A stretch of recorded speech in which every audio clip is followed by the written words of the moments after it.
recording pending. What does that mean? Oh, there it goes. Now it started. Okay. We just got a banner that said it started. Okay, perfect. All right.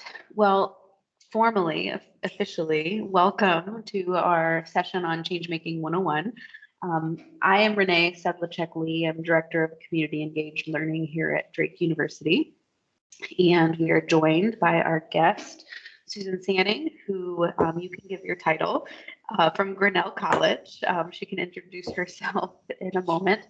But we thank you for joining this. And if you are watching the recording, we thank you, or if you're joining us live, we thank you for your time either way. This session is coming to you out of growth of the Big Ideas. And so if you're not familiar with the Big Ideas, it's an initiative that's been happening over the last couple of years to identify and prioritize Drake's next future, right, and the transformation of our university. And those ideas will help inform our next comprehensive campaign. And so one of those themes is change making. And so there's been a crew of us across campus spending time digging into what does this mean for the field? What does it mean particularly for us here at Drake? And so today's call is to kind of introduce you to that theme. We also have on the call Dr. Jimmy Santeza from the business school, who is the director of the Nelson Institute currently. And Jimmy, do you want to mention anything about the theme for the Nelson Symposium and how that relates to today's session? Yeah, absolutely. Jimmy Santez again, College of Business. I'm originally I teach finance, and I'm the director of the Nelson Institute for now a couple of years. And during the conference, we have had the student symposium usually on a Friday, and to succeed in that, we always rely on faculty, obviously. And their persuasion to get students to write papers and then submit those to me for the conference. And so again, consistent with previous years, we want to be ensure that the submissions are in line with the theme of the conference, which is change making, and perspectives from perspectives across disciplines, I guess. And I think we'll have a lot more understanding of what that is, hopefully by the end of this particular discussion we're going to have. But again, think about encouraging your students to work on papers and talk about some of these issues. I think they're very vital and critical for the world ahead of us. But I guess that's all I want to share for now. Perfect. Thank you, Jimmy. And if you missed it, Jimmy had an announcement on campus a couple weeks ago calling for those proposals. They are due in February, and the conference or symposium itself will take place March 4th. March 4th. And there will be other programming leading up to that on the 2nd and the 3rd as well. So for Drake, broadly speaking, simply put, change making is taking creative action to solve social problems or change the state of change the state of social problems. However, we are going to be challenged in that description today because we are joined by Susan Sanning from Grinnell, and Grinnell has been at this for a couple of years now, and you'll hear about Grinnell's history with this concept. There's a national organization called Ashoka U that has been leading kind of best practices around this theme or this idea of change making. And I think it's very critical to address why Grinnell did not join that effort and how Grinnell has shaped this to be their own. And that's our hope here at Drake as well. And in fact, Ashoka U actually disbanded and no longer exists. And so we have to make it our own and figure out what that looks like for us. But so Susan's going to provide us some food for thought on how they have shaped it, and then give some primary examples of what that looks like in action at Grinnell. And then I hope you'll stick around for the remaining sessions in this series. So coming up on, let's see, October 5th at 12:30. We will continue this conversation. We're specifically going to dig into how this looks at Drake. And so the title of that session is Moving Our Direct Service Towards this Changemaker or Social Innovation Perspective, the Drake Way. And then we will come back together on November 2nd to talk about the role of sustainability, diversity, equity, and inclusion as it relates. And then lastly, do a wrap up on December 7th. And so more information will be in on campus, or you can email me, Renee.Sedlacek@Drake, to get registered for those. So without further ado, Susan, I'm going to turn it over to you, and the session is yours. Thank you. Well, the session will be ours, hopefully. So a little bit of background about who I am. My original degree was a Bachelor of Business Administration, Jimmy in finance and management. Baylor didn't have room for other kinds of minors and majors at that time, and it could have been others. So I had to pick one because I took way too many classes. I love economics, and particularly macroeconomics. To me, that's where my brain sort of works, and you'll see some of that critique coming through in what we're going to be talking about here in a bit. I went on and did too much education for any one person, but I use it all the time. And to make a long story short, I also have degrees in liberation, mujerista, and womanist theologies. And the way that you will see me using that is these traditions critique traditional Protestant and Catholic Christian theologies in terms of power, agency, oppression, and they reconstruct something new. And I think a lot of after a lot of reflection, I think a lot of what's happening in higher education is we've gotten really good at helping our students deconstruct and say what is wrong, which sets us up for some really good marches on campus. But it's that reconstructive move, what is next, that I think is often missing. And I'm excited by the topic of this change-making topic that you have for your institute, Jimmy. I think that it helps us to start thinking about what are some new solutions. The other thing that I started recognizing was that because we weren't talking about this reconstructive move, our students were moving too quickly to solutions. And that ended up being gentrification or colonialism in the guise of change making. And our peers in institutions in formerly colonized nations often get that quickly, but that's not necessarily the case. And Renee was talking a little bit about why we didn't do Ashoka U. One was it's very expensive, and I didn't want to direct dollars to a program that otherwise could have given students scholarships to our institution. And also I started recognizing that the rural story was being left out, among a number of other things. And so the other thing that we applied for, and I knew that we wouldn't get, was the Carnegie classification for community engaged learning, because we still have work to do too. So I want to say that ahead of time. We are not there. We are working at this, and we're putting some of the pieces underneath it, hopefully, to make it so that in the future we will soon be a community engaged campus. So that said, where did I start? My position at Grinnell started as a student initiative. In our mission statement, there was a statement that's part of it says that we're supposed to help our students learn to use what they're learning in the classroom to serve the common good. And the student government went to the then President Kington on his second day of work here. And anytime a president is in his second day or her second day of work, it's always like, yes, that sounds like a great idea. So they went to him and said, we need somebody to help us do this and to help faculty do this. And he said, well, duh, yeah, what do we do? And the student said, you hire somebody. And that was the beginning of me, which is kind of a great thing because our students are really behind this.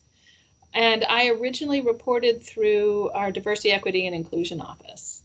So from day one, we were asking the question of how do we do this work in an equitable way, in a way that is inclusive, not only for our students, but also in terms of our community.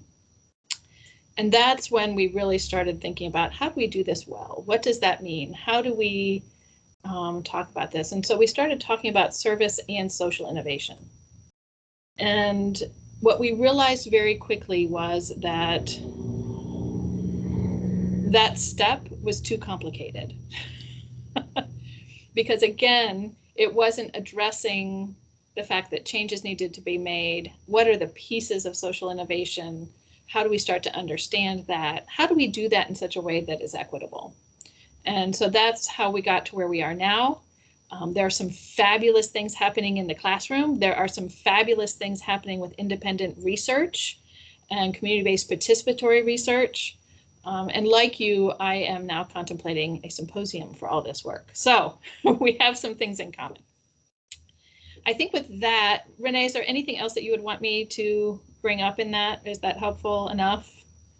I think I could just jump in here, and it's interesting your background. I mean, I think that's being given something to embrace and take off with, and I just wonder, how did they come to think about the DEI as an area to start? Was that a good? I mean, what's your sentiments looking back? Was that a good starting point? Was it limiting in any way? Did it open? I mean, just how was that in terms of getting started? Why did it start there? It started there because somebody was willing to supervise me. Quite honestly. In hindsight, it was the best thing that ever happened. Because it really pushed me to think, why am I in this office? And I'm no longer there. I will get to that here in a bit. And I had colleagues who could push me in ways that nobody else ever would, because they think about these things all the time. And it pushed me to draw on my own professional and personal background, my own intersectional identities, right? I am legally blind without my glasses, and I still have vision issues. I have dyslexia, so that I'm in this world of, identities that are sometimes oppressed. And so it really forced us to think about that from day one. And it was happenstance, and I would not have wanted it any other way at all. Fast forward, there was some reorganization in that office. I've been here 11 years, so you can imagine, how that area has evolved over the past 11 years. And one of our vice presidents for strategic initiatives decided that I would work very well with their new career development officer. And I thought, okay, and both of us went, okay. And so for a while, it was this sort of parent-stepchild sort of relationship. It's like, who are you and why are we together? And that is a perfect segue into what I think I'm about to show you in our presentation. And you can, again, Jimmy, thank you for interrupting and coming in. That is what I'm looking for. Thank you. Perfect. Well, you get that pulled up, Susan. I will just interject and say DEI is a fundamental ingredient or foundational ingredient in how we want to think about change making here. And so I think it's important for folks to hear as we go through this, that the intention is that this becomes an add-on, right? That change making becomes a pedagogical strategy, if you will, in many sense, for how we do DEI well, how we do community engagement well, how we do innovation well. And so be thinking about that as we go through Susan's work too. I think that's a really important thing to think about. I'm often talked about, how do we make this class sustainable? And I most often say, we don't want it to be, because we want it to be successful. We want the change to be able to happen. And so what we really want to make sustainable is the pedagogy. And that is how is it that I become so invested in my particular discipline and helping students see how it can be used to make change in the community or the world, that this is a pedagogy that I want to continue doing. And so, yeah, thank you. So can you all see my screen? Renee, you're the only person I can see, and I can no longer see the chat, so you're going to have to help me. Yes, you can see it. Okay, so Yes, we can see that is the building that I live in. So I am currently the Associate Dean for the Center for Careers, Life, and Service. That is the building that you see in front of you. And I'm also the Director for Service and Social Innovation. So in addition to having strategic responsibilities for this center, I'm also directing all things service and social innovation, both curricularly and co-curricularly. And there's a whole cadre of things that we do. And I'm not going to get into it because I'm not sure that it's relevant at this point. But if you have questions later, please feel free to ask about how we connect the curricular to the co-curricular, because it's very intentional. So what we've done, it's not wanting to move forward. There we go. So what we have done at Grinnell, I remember I told you that Mark and I were sort of thinking, why have we been put together? And in the end, we thought, oh, when students come to Grinnell, they're not just their academics. And when they leave, they're not just their job. So when we start thinking about what is postgraduate success, we can't just think of our graduates and our alumni as their jobs. And so we have redefined what career means. And we say that it's the blend of one's personal, professional, and civic aspirations. And so what we want to do with each of our students is help them understand what that looks like. Renee has heard me use this metaphor before, but very often we talk about people's cafeteria trays. And you have your peas, your potatoes, your mashed potatoes, and your carrots. And some people want them really separate, personal, professional, and civic. Some people like the casserole, put it all together. Some people just want their personal and civic together. Professional stays separate. And so what we do in our center is help students explore not only these intersections, but also who am I? What are my values? Who am I as a person? How do I want to use those in the job professional field? And how does that intersect with what my civic or change-making aspirations are as well? So that's where we have landed. Susan, yeah, we're not sure if the PowerPoint is recording. So when you advance your slide, can you just say the slide number?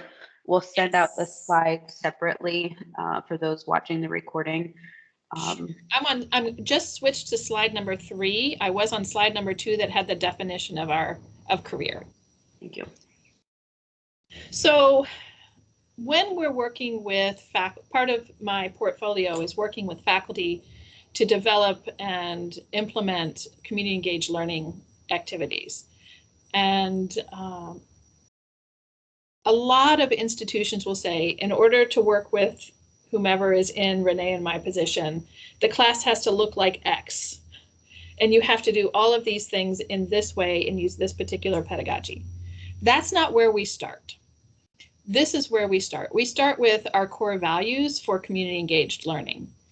And in particular, we say, if we can agree on these values, then we can be creative and innovative in whatever it is and however it is you want to include the community in what you're doing. And so our core values, I'm not going to spend a whole lot of time on here. I will ask Renee if you would forward the slide deck out to folks so that they can read these. We're all adults, we can read. But the 5 core values are intentional self-reflection. We want our students to understand who they are, what are the identities that they bring to this work, how do those identities intersect with the work that they're doing in the community, and who they want to be in terms of power and privilege. That kind of goes into diversity and inclusion. We acknowledge the fact, especially at Grinnell, that community engaged collaborations are always an exercise in cross-cultural experiences. We only have about 7% of our students that are from Iowa. We have 20 different countries represented, all 50 states. 30% of our student body self-identifies as a student of color. So there's a lot of diversity there. And we're in Grinnell, Iowa, which has its own diversity. And so we want to acknowledge that, which leads into this concept of the valuing collaborative and power-aware partnerships, which takes both the intentional self-reflection into account, our commitment to diversity, and how we enact that in partnership. We also want to acknowledge that we're in this to get something. Our students are learning. There are learning goals connected to what we are doing. And at the same time, we want to make sure that the community partner is able to say, these are the goals that we have for what we're doing and what we want to get out of it, and recognize that reciprocity. And finally, sustainability. We don't want to start something that can't be sustained. That happens all the time. Lots of great ideas. Students are here for 4 years. They get things started. We get things started. They collapse. And how do we then think about sustainability in that sense and in every other sense that we can think about? Conversation, questions about these. I just kind of went through them pretty quickly. Looks like we have one maybe coming up in the chat box. Okay. It is still coming. So how about if I move on and then you can just interrupt me and say, hey, let's go back for a moment. Yes. Okay, so I'm going to stop sharing my screen, I think. Okay, we're back. Yes, because I'm going to do a fun exercise. Oh, we have somebody new. Hi, Shannon. I'm going to do something with my chair that is hopefully going to be helpful. We call this our power chair exercise. Renee has started doing it some on campus. One of the things that we recognize, no worries, Shannon, it's fine. You're now just getting into the meat of what we're doing. You are not late, it's fine. One of the things that we have recognized over time is understanding the power dynamics in this kind of work, in change-making work, is essential if we're going to do things equitably. And so this is how we start talking about service. Now, normally there are 2 people in the chair. Imagine that Renee is sitting in the chair that I'm getting out of, and you're only going to be able to see part of me, and I apologize, but here's Renee. You know what I'm going to do? Hold that thought. Come here. Get your puppy. She's going to think that I'm nuts. Okay. Here is the community partner. Perfect. She's rolling around like, what are you doing to me? Okay. Most service relationships are like this. Hi. Look at her face. She's like, what are you doing to me? Hi, I understand that you need food. Would you like this food? Here you go. Bye. She's like, I don't want any part of that. Right? So in that scenario, who has the power and agency? You, the volunteer, or the person coming in. Yeah, I do. And how and what is going on with the way that I am interacting? It's very top down, literally. Very top down, Yeah. right? Quite literally. It's demeaning, right? So what do I do to change this? How do I change my position physically in this case? What do I do to make it different? Well, if you share the chairs were the same level to begin off with, maybe that makes that start. I mean, you are the same, physically the same level. Maybe that helps. Yeah. Here's your food. Eat your food. You don't care what it is, but I know you're hungry. Did that really change much? No. So what now needs to happen? Well, so I said to begin off with, so that was the first step. Okay, first. A lot more. So I'll leave the rest for others to try to jump in. Oh, passing the buck. Go, Jimmy. Okay, what else do we need to do? My big thing is you haven't asked what is needed. You've assumed. Do you need food? Here's the food that you said you needed.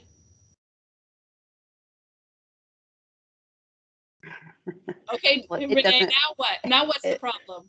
Well, it doesn't empower Babe at all to be part of the solution, for one. It's still kind of the handout type of experience. Yeah. And still, who's doing the acting? Good point. The volunteer or I'm still doing the acting, and the I think you should only receiving. Go ahead, Jimmy. You could still do the talking. I think it's just how you enter that conversation, and there's no script for that. But the goal of that conversation should be that the script has to embody a sort of progress towards or something that allows for collaborative, or I want to know you, hopefully you want to know me, sort of, and I don't know what the script is, but that's kind of in your mind has to be sort of the goal, maybe. So that's what I'm thinking. Yeah, and I think that is what we talk about a lot when we're talking about design thinking, for example. There's a lot of conversation out there about building empathy. Mm-hmm. My critique of that, though, is you still have, this person's not supposed to be building the empathy. It's still one direction. I'm building empathy and learning about the community. And so what I argue instead is, and now I'm going to share my screen again. What I'm arguing for is something a little bit different. On to slide 5. I think part of the problem with the way that we talk about change making in English, quite frankly, is that I serve you. I serve the community. We are always, even linguistically, making the community or the community partner or the receiving entity an object. So the problem is that we have this subject-object relating even in traditional design thinking. And if you're interested in a new kind of design thinking, I encourage you to look at what Antoinette Carroll is doing in St. Louis. And she is rethinking design thinking with an equity-based perspective that is using some of these methodologies. But we always have the subject acting upon the object linguistically. So that conversation, Jimmy, that you're talking about is really hard because of the way that our brain is trained to think linguistically. And so what I am arguing is, and this is, I think, Jimmy, what you were getting at too, is how do we do this in an equitable or power-aware situation where all parties are subjects? And what I would argue is the work that we have to do, or the issue, becomes the object. And in that, the two subjects, the student, the class, the faculty member, and the community partner have agency. And then what I would argue on top of that is that the power in that agency should always be tilted to the side of the community and or the traditionally oppressed. Because sometimes your community is very privileged and your student isn't, or vice versa. So that if you're both subjects, you're able to play a little bit with that. Then you say, okay, yeah, that's great. That's very aspirational. What does that look like? So what does it look like? It looks like an example of, in the example that I was saying before, is my first responsibility isn't necessarily to give somebody food. It might be if it is a dire situation and somebody is going to die if they don't have food. But if that's not the case, my first responsibility is getting to know somebody and knowing if that's really their first priority and what's really going on. And then together we figure out what is it that is the issue that we want to work on together.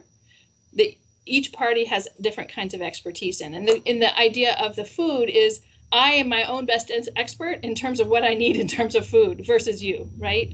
And then you negotiate that. So the subjects are the class, the student, the faculty member, however you're thinking about it, and the community partner. And the object is the work that they're doing. So Susan? Yes. I just had a question about your analogy with the chairs and with Bailey. Yeah. If that's how you pronounce her name. But so in that analogy, would that be similar to, instead of saying, here's the food, take the food, it's instead would be sharing the food. So you would level with them in a different way and saying, either you're going to eat people food because that's what I eat and I share it with you, or I'm going to eat the dog food because I'm leveling with you and sharing with you. Is that kind of like a visual representation of what you're getting at? The visual representation would be the two chairs. So the chairs, usually you have two chairs and they're like this. One chair's here with the back here and one chair's here. and I'm sitting here, and the community partner is sitting here. Remember, I started like this, right? Mm-hmm. What I'm saying is the chairs need to go this way. Got it. Right? And the community and the challenges in front of us that we're trying to understand as well as each other. And the reason I think this is so hard is because linguistically, it is a real shift. We set ourselves up to be white Barbie, right? And so this mind shift is really difficult because it's not the way that we linguistically think about this. And this is what I'm really pulling from a lot of feminist thought with bell hooks and some of our womanist philosophers, right? Does that help? Meg, or Shannon? I was just trying to figure out, I know we're talking about like this white savior complex, and like I tend to think about missionary work too, that we have this like idea of what missionary work is supposed to be like and all that. So yeah, I was just trying to visualize that in another way, but it's great. The missionary work is a really good example. Yeah. And I want to run on that just a little bit because the presumption, I think, that is being made is that the counterparties are starting off at a level playing field in the sense that there is no historically entrenched biases across the counterparties. And the reality, however, is that whether you take it in a domestic space or in a global space, there are pre-existing biases entrenched in the minds of either party. And you show up, no matter whether you speak or not, there's a starting point. I think this works if there's, if people, those biases are not part of the filters that they're seeing the other through. But then how, so in the context of that, with the biases pre-existing, how does that play out, I guess, is what I want to ask. What are some of the things that we do? We have a number of really fun exercises that we do with students and faculty to help them start to understand their own contextual positionality and biases. One of the questions that I like to ask in some of these exercises is, tell me about a time that somebody didn't get it and you were hurt. What didn't you get and why? I mean, I think some of it is just getting to the point that we realize that we have biases that affect the solutions that we create. And sometimes when you bring it very down to the personal, that's the case. But then we also have exercises that we do. Have you guys ever heard of the fishbowl exercise? Renee, you want to explain what that is? Or you want me to talk about how we use it? I know two different ones, so you talk about how you use it. So there are different ways to use the fishbowl exercise, many, many different ways. But the idea is you have a group of people in a room. You can have community partners and students. It can be just students. It can be however you want to do it. And what I do is before this, I have asked folks to claim particular identities that are common. It might be an athlete, someone who is in Iowa on an F1 visa, somebody who's queer, somebody who lives in a gentrified neighborhood. And what you do is that it's by choice, those who are willing to do it come into the center of the circle and answer a number of different questions from the perspective of that particular identity. And everybody else's job is to listen deeply. And what ends up happening is biases, in-group biases come out, right? As well as people listening saying, oh, I never would have thought about it that way. And so you start seeing what these biases are. It's really interesting to do it with students and community members because everybody thinks that Grinnell College students are rich and all these other things. And then they realize that 80% of our students are on financial aid and 60% are Pell eligible and so that changes some of those dynamics. So that's in lieu of icebreakers, we really do a lot of the relational pieces. That is a great plug for our session that will come up on, let's see, what do we say, November 2nd at 12:30. Because I think how we can spend part of that session is running through some of those exercises and kind of digging into that as how having those be facilitated, especially if you're doing community partner and student or community partner in class, or community partner and faculty, is really helpful. I'm going to go ahead and share my screen again because I don't want to run out of time. But I want to share, and I'm going to go to slide 8, Renee. Okay. So this is another tool that we have started using with our faculty to start to understand when you're building, or even students, when you're starting to think about, I want to be active in the community and I want to make a difference. I want to make some change.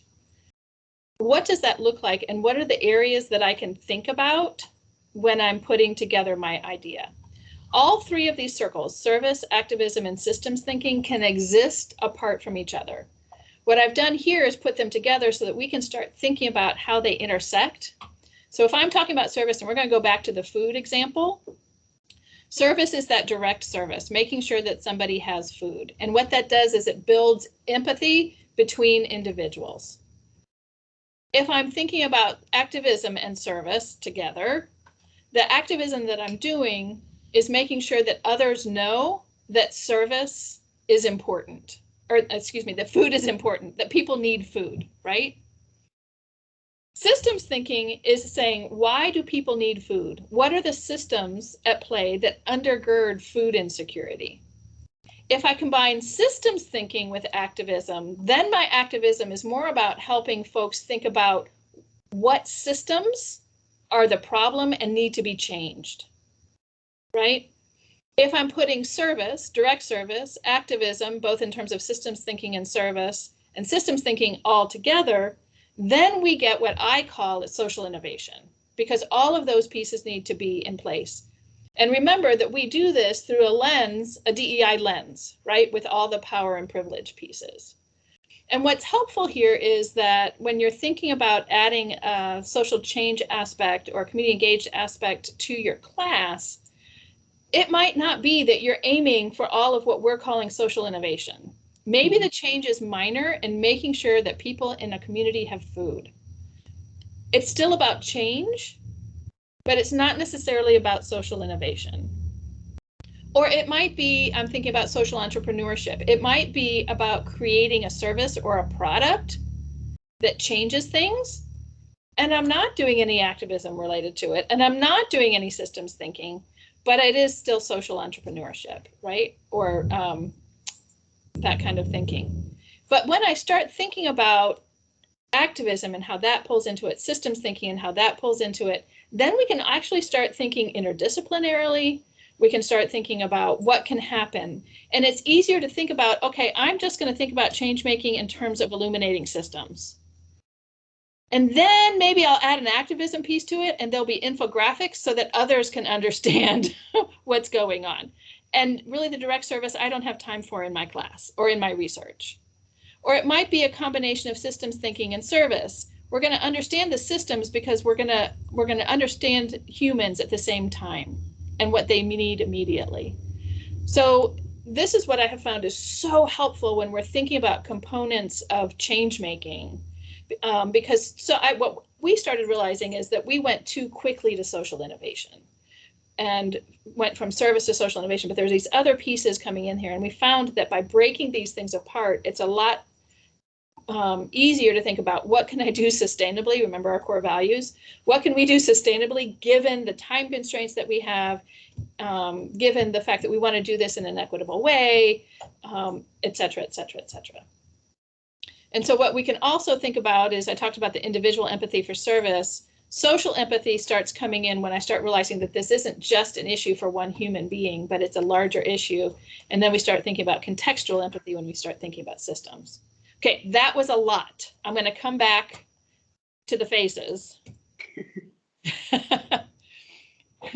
Questions, concerns, challenges.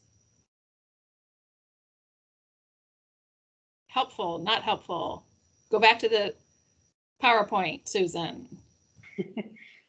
I'll chime in while others think about what they want to say, if at all, and just say that I really love this model, and I love how Susan articulates the separation yet the conjoining.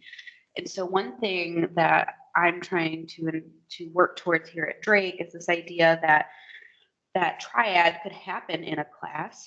And so one example is we actually have a sociology course right now that is looking at the issue of affordable housing.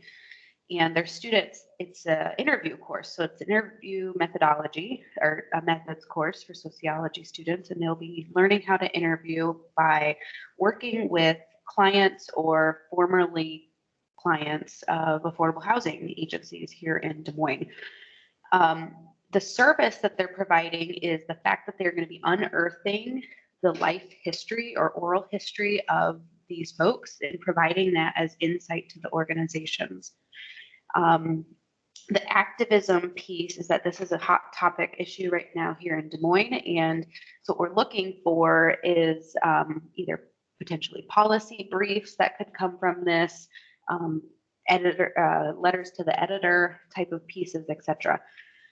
We don't have time in this one class to flesh that out. And so the idea is, could this toss to another class? And what would it look like if Drake University as a collective could attack this issue of lack of affordable housing? And I don't think the whole university necessarily has to be involved, but what if we had cross-disciplinary intersection with this topic? What would that look like? And so we're kind of piloting this. And in fact, one of our new faculty members in poli-sci, his research area is affordable housing policy. And once he found out about this project, was very excited about the potential of linking his students or even his personal research to it. And then the systems thinking is core to sociology as a discipline. And so they're doing that work as part of that class as well. And really thinking through, all of the catalysts and pieces along the journey that contribute to why someone might lack affordable housing, and looking at how we address that from the perspective of the developer, from the perspective of the tenant, from the perspective of the nonprofit, and really trying to understand and basically complicate the social issue. And if at the end of the semester the students leave understanding that they don't understand affordable housing, then the faculty member has probably done their job. Nice segue, because my next slide is, what are some examples of courses that are doing this? Perfect. You planned that well. Okay. Can I? Yes, go ahead. I know you have so this is just to piggyback on what Renee was saying, and I also want to add the global element a little bit, because community impact can be within our local environment, but also I think Drake has done a good job with doing things in a global aspects as well. One of the things that we do at the Nelson Institute is with the Pressing Issues Global grant to our faculty, and they are dealing with issues that are touching people in places outside the U.S. And that has done some work in there. Of course, if I understood that that Venn diagram well, I'll be able to place those pieces together and talk about social innovation. But I think it would be nice to do that. Our students also do some sort of experiential learning with our short-term and long-term study seminars that or study abroad experiences that they go to. It would be nice perhaps to figure out a way in which to get that social innovation piece in those. And I think that's probably what you're going to say here, but I wanted to just highlight that. Yeah, I think you're absolutely right, Jimmy. I think one of the things that's exciting to me is that as we're working with our students to understand global social innovation, this model helps them to actually then explain what social innovators they're studying are doing, right? Telling those stories is really, really difficult, and understanding the power dynamics as to who is the one that's making. So one of the things that we have at Grinnell is something called the Innovators for Social Justice Prize. And it goes to people globally who are doing innovative change-making work all over the globe. And our students actually are the ones who do the research into these nominees and are critiquing the work that these folks are doing. And so some of the questions that they're asking are they providing for immediate needs? Are they addressing some of the systemic pieces politically and otherwise? Are they advocating for scaling this change, or that the change is necessary? And I think that, and then a lot of our students go on and work with some of these organizations or become innovators themselves in the global arena, and whether that is through work that they have started here or otherwise. And so, yes, I wholeheartedly believe that this is scalable to a global level, and it can also be what drives small local micro change as well. So I think that that's what's exciting to me about this. So I thought I'd give some examples of classes across, you were talking about all of the across disciplines in your for your symposium, and I thought I'd give you a smattering of ways that this is happening in courses and in independent studies. I didn't include here the co-curricular aspects, but one of the ones that I will highlight is number 8 here, the GLBTQ friendly aging. We had a student who was volunteering in one of our senior facilities, and she was charged with matching college students from Grinnell with seniors at the senior facility. And she realized that the way that they always did it forever and ever, amen, was women with women, men with men. And we have a lot of students for whom those identities don't work, or they're trans and these kinds of things. And so she ended up approaching the person who was in charge of this program and said, you know, these are some of the things that I'm seeing. And this person said, oh my goodness gracious, I hadn't even thought about that. And so together they were starting to talk about this issue.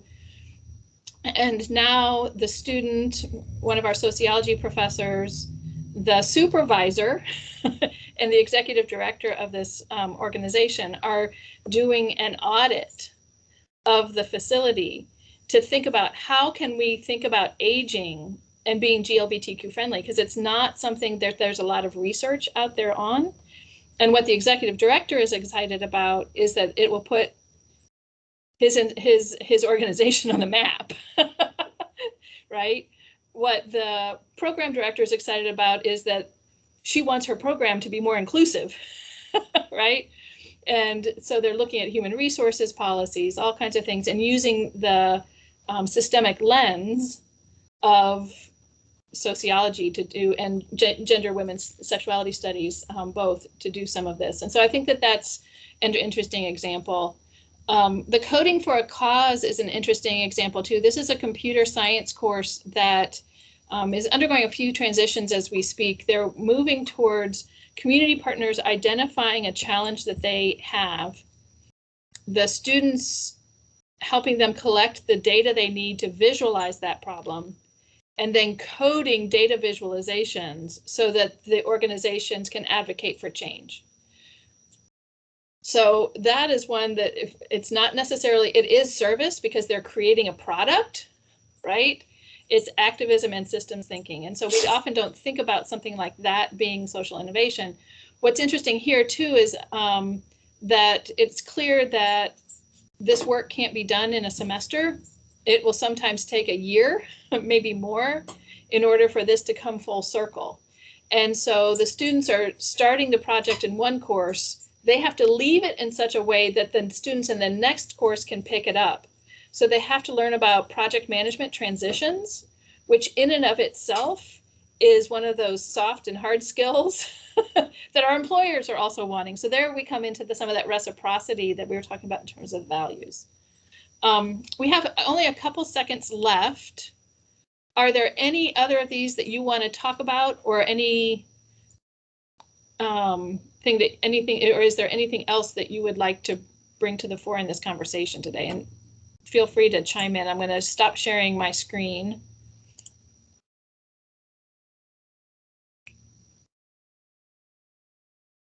All of these courses I could talk on for hours. Renee knows this because I'm so excited by what our faculty are coming up with. And it goes back to starting with the values so that we're not limiting what's going on. Traditional service learning really has a let's teach the rich white kids what it means to be poor mentality to it.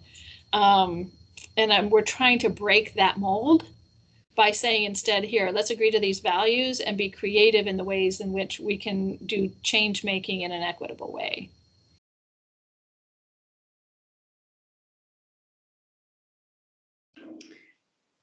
I'll invite what Susan has already invited. Is there anyone that's on the call today live that has additional questions for Susan or comments regarding what was presented? We have about probably 2 minutes left in the session.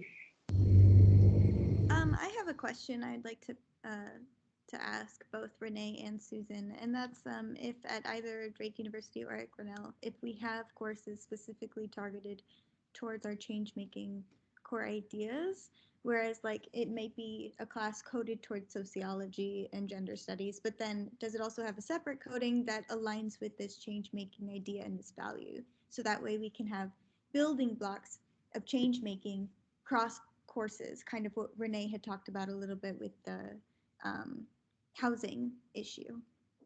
Yeah, we actually have started doing that. That's one of the reasons we didn't get the community engaged campus designation, is that we weren't doing that. So I used that as a lever. Hey, we need this. We need to make this change on campus. Use that as a lever to start tagging our courses. And one of the exciting things, Meg, that I saw was for example, we had a class that started in a French class, had a librarian. I had a conversation with a local librarian in the airport of all places, because we ended up seeing each other. We were on the same plane.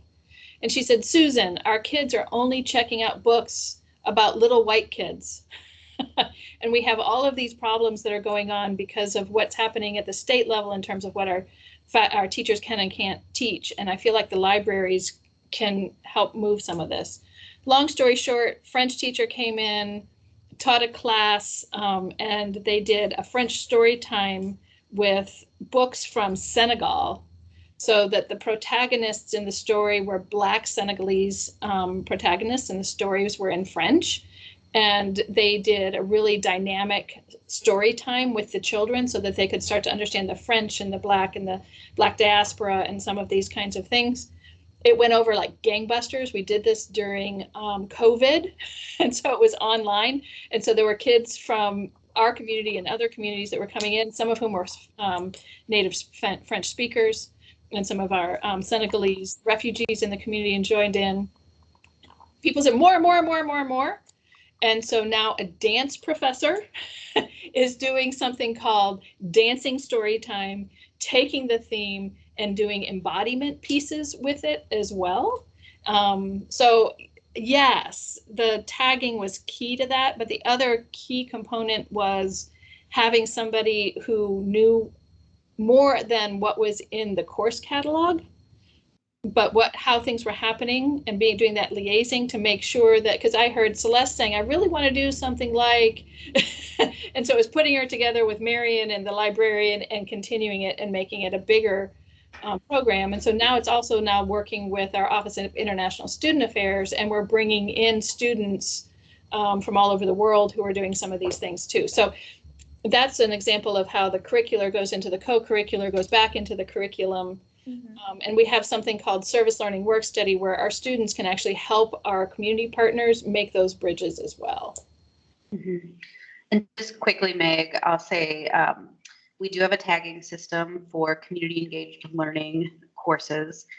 And where we're at right now with that phase, we know about 30% of programs across the university have at least one course that's tagged. So tons of room for growth. With this shift towards change making, one thing we're piloting, and hopefully I've shared this with Susan too, and so hopefully might be something we can work on fleshing out together, but is more of a, so you talk about like courses that build off of one another.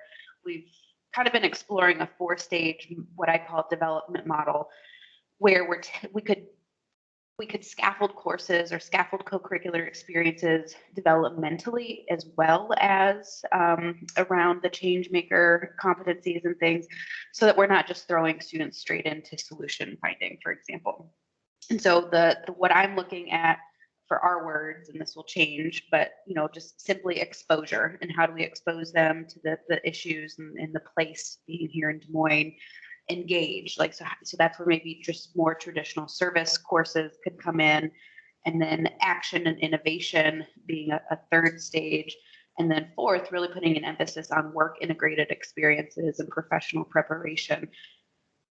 Our goal, our project idea, was to take, at least for now, to start with the CEL courses across the university and map them to that kind of 4-stage model, because our hunch is that we are doing really well around either the direct service piece or the professional integration. So think about student teacher prep or pharmacy or all of our health science type, more clinical field experience. And where we have this massive gap across campus is through the innovation side, right? Which is partly why Bill's on the call and why we hired Bill, because there's lots of room to grow an entrepreneurial spirit and an innovative spirit. But to Susan's point, with everything we've talked about today, we want to do that in a way that's, not exploiting the community and not doing more harm and all of that. So I would invite you once again to come back. I will send everyone that was on the call today a link to the next call. But what I'm hoping we can do on the next call is actually dig into what does this look like at Drake, what potentially could it look like at Drake, and explore some of that a little bit more in the context of courses and even the co-curricular experience here. I don't want to underestimate or undervalue, and I want to reiterate the importance of this scaffolded approach. I think one of the mistakes we made early on was assuming that folks were ready to go directly to solutions.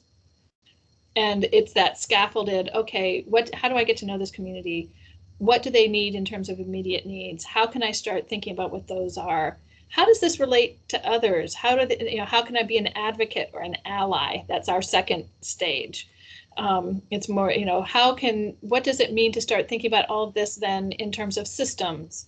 What happens when I start putting all of that together, service, allyship or activism, and systems thinking together into social innovation? And so this is why I love working with Renee, is we didn't even know that we were both doing these things. And there really is a good bit of overlap there. And our students and our faculty are appreciating the scaffolded approach and understanding things in different kinds of buckets so that it is more manageable. And, some folks can enter in at stage 4, because of their own life experience or whatever it is, right? But having the ability to look at that and figure out where it is that folks want to start is important, including our community partners. Yep. And as of now, Drake is just dipping a toe towards this direction. So we're a ways out from being able to formalize kind of a campus culture or model. But man, I would love it if that's where we're headed. Bill and I have explored ideas to your point then, Meg, are there actual standalone courses? So for example, let's say a Changemaker track or social entrepreneurship track or something where students could take a more formal curricular approach. That's a possibility in the future. There's also the possibility of just kind of standalone workshops, maybe offered through the CEL office or through the innovation entrepreneurship side of things.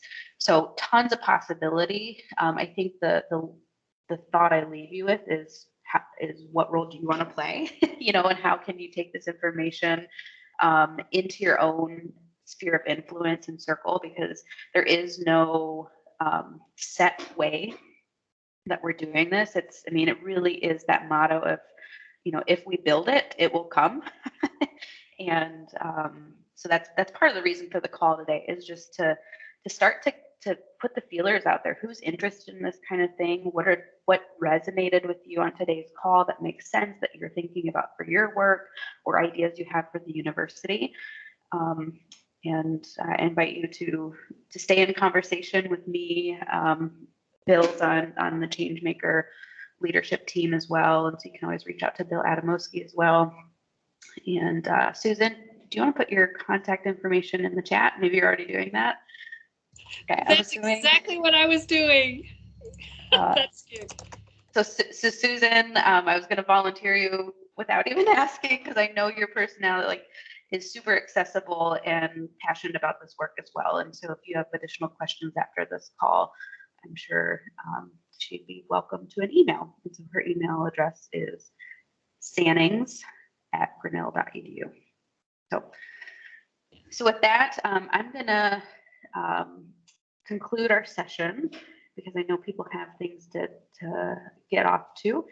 I will stop recording, and I'm willing to stick around for just a little bit longer